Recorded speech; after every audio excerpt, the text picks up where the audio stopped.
வசந்தன், இந்த எங்கட அந்த நெல் வந்து அறுவடை செய்த பிறகு கொஞ்சம் அந்த நெல்லின் தன்மையில வித்தியாசம் இருக்கிற மாதிரி இருக்குண்டா, அந்த பழுப்பாகவும் சோப்பாகவும் குளத்தாகவும் வெயிட்டாகவும் இருக்கிற மாதிரி இருக்கு. உங்களுக்கு எப்படி இருந்தது? வெயிட் பிரச்சனை இல்லை, வெயிட் நல்ல வெயிட்டாக இருந்தது. இப்போ மற்ற நெல்லோட பார்க்க ஒவ்வொரு பார்க்க எங்களோட நெல் நல்ல வெயிட்டாக இருக்கு. கதிர் வார அண்டி நாங்கள் இந்த மருந்து அடிக்க அந்த தன்மையில வித்தியாசம் இருக்கிற மாதிரி இருக்கு அவங்களுக்கு. அப்படி தெரியல. கதிர் கோஸ் அடிக்கிறதால கோஸ் அடிக்க இன்றாவை கலந்து அடிக்க அந்த அதில் அப்படி தெரியல.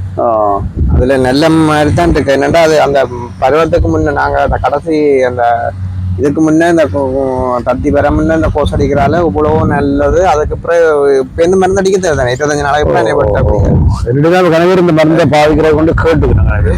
அப்போ எங்களுடைய பார்த்து தான் நான் வீடும் அதை விருப்பப்பட்டு காலத்தில் தொடர்ச்சியாக செய்வோம் கொள்ள கொண்ட பக்கம் ஒன்று இருக்குது. ஆனால் இந்த நெல்லை வந்து ஒரு ஆர்கானிக் அரிசி என்று சொல்கிற செட்டப்புக்கு ஏதாவது ஒரு தீர்வு வரக்கூடிய சூழலுக்கு கொண்டு வச்சுனால் அது இந்த விதநெல்லை நாங்கள் விரும்பி வைக்கிற மாதிரி இந்த ஆர்கானிக் அரிசிக்குரிய நெல்லையும் நல்ல விரும்பி வைக்கக்கூடிய மாதிரி சூழலுக்கு மாதிரி எங்க மனதில் படுது.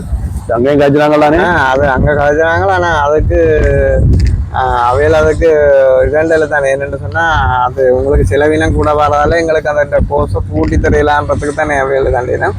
ஆனால் விரும்பி சாப்பிட்ட மக்கள் வந்து இதை ஒருவர் பாவிச்சு பழகிட்டராச்சு அதுன்ற ஒரு இது கூடும். அப்படி ஒரு இதை கூட்டினா சரி வழியா மற்றபடி உங்களோட அந்த இதுல வந்து தண்ணியை என்ன மாதிரி நீங்கள கட்டுப்படுத்தி மருந்தடிக்க தண்ணியை கடத்தி போட்டு அடிச்சிருங்களா இல்ல தண்ணியோட வச்சு அடிச்சிருங்களா? தண்ணி நான் கூடுதலா தண்ணியை துறந்துட்டு கடத்த இல்லை, தண்ணி இல்லாத தான் கூடுதல் அடிச்சிருக்கோம். தண்ணி பத்தின காலத்துல மற்றும் பத்திர நேரம் பார்த்துக்க தண்ணி நாங்க அடிக்கிற காலத்துல தண்ணி வத்தி தான் இருந்திருக்கு கூட. அது என்னன்னா அந்த பசலையை போட்டு 3 நாள் நாங்க அடிக்க கொஞ்சம் தண்ணி கிடக்கதான் செய்யும். ஆனா தண்ணியை கொஞ்சம் மட்டா வச்சு பசலையை போட்ட மாட்டா. 3 நாள் இதையும் அடிக்க இந்த தண்ணி கீழே அடியில படக்கூடிய மாதிரியான சூழலுக்கு நாங்க அதை பிளான் பண்ணலாம்.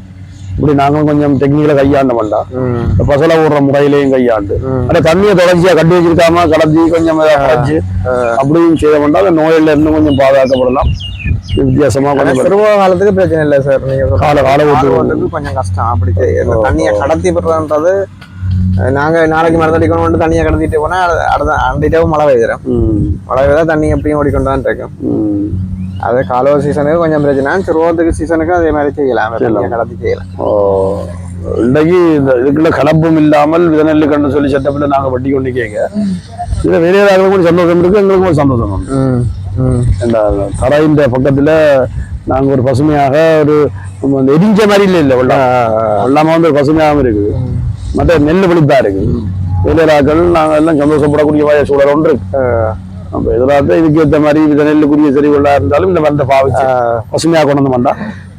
இந்த விஷயத்துக்கு உண்மையில நாங்க இந்த எங்களோட ஏதேனும் நிறுவனத்தினுடைய பணிப்பாளராக இருக்கிற ராஜி தான் நாங்கள் நம்பி சொல்லணும். ஏன்னா அவர் அடிக்கடி அவர் வந்து பார்த்து எங்களுக்கு ஆலோசனை சொல்லி நேரடியாக தளத்தில் இறங்கி சிரமங்கள் மிக தூரம் அங்கே தூரம் இவ்வளவு தூரத்துக்கு அடுத்த அப்படி அப்படி ஒரு பக்கம் இருக்கு. மேலே அவருக்கு நாங்கள் நம்பி சொல்லணும்.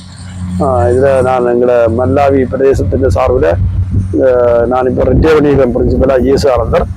நான் அவருக்கு நன்றி சொல்றேன். நீங்களும் அமைப்பு சம்பந்தமா நான் வசந்தகுமார், நான் அமைப்பு பொருளாளராக இருக்கிறேன். நானும் இந்த ஏதேன் நிறுவனத்தின் ராஜி அவர்களுக்கு நன்றி சொல்லி நன்றியா.